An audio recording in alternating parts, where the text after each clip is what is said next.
औज़ुबिल्लाहिमिनश्शैतानिर्रजीम बिस्मिल्लाहिर्रहमानिर्रहीम अस्सलाम वालेकुम। मेरा नाम अर्जमंद उस्मान है।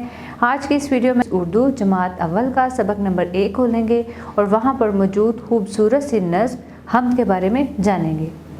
सबक पढ़ाने से पहले मैं असातिज़ा से चंद सवालात करना चाहती हूँ कि वो किस तरह इस नज़्म हम को पढ़ाएंगे कि तलबा के अंदर दिलचस्पी पैदा हो।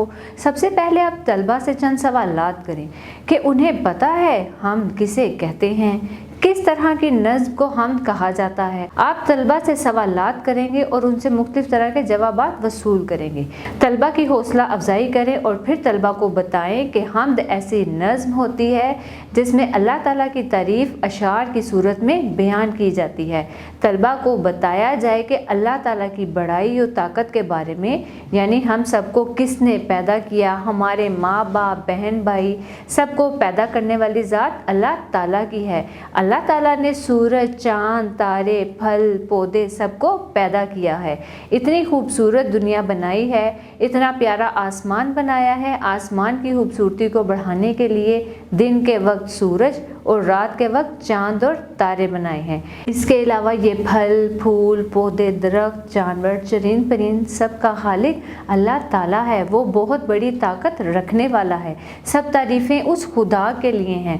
तलबा को बताएं कि हमद ऐसी नज़्म होती है जिसमें शायर खूबसूरत अशार की सूरत में अल्लाह ताला की तारीफ़ को बयान करता है।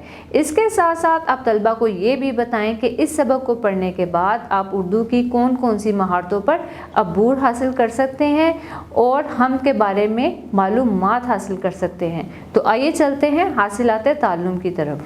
हासिलाते ताल्लुम इस सबक की तदरीस के बाद तलबा इस काबिल हो जाएंगे कि वो सुनकर अपनी अपनी पसंद नापसंद का इजहार कर सकें, नज़म सुनकर सवालात के ज़ुबानी जवाब दे सकें, हरूफ इनकी तरतीब और आदि इश्काल की समझ और पहचान कर सकें, नज़म को दुरुस्त तलफ़्फ़ुज़ और लबो लहजे के साथ अदा कर सकें, मतन के हवाले से सादा और मुरक्कब अल्फाज के हिज्जे कर सकें, तस्वीरी जुमले बना सकें, यानी आपको एक तस्वीर दी गई है, उसमें देखे जाने वाली चीज़ों को आप अपने अल्फाज में लिख सकें, फ़ेल की इक़साम बिलिहाज़ ज़माना है, हूँ, हैं को पहचान सकें। अब मिलेंगे नई वीडियो लेक्चर में, तब तक के लिए अल्लाह हाफ़िज़।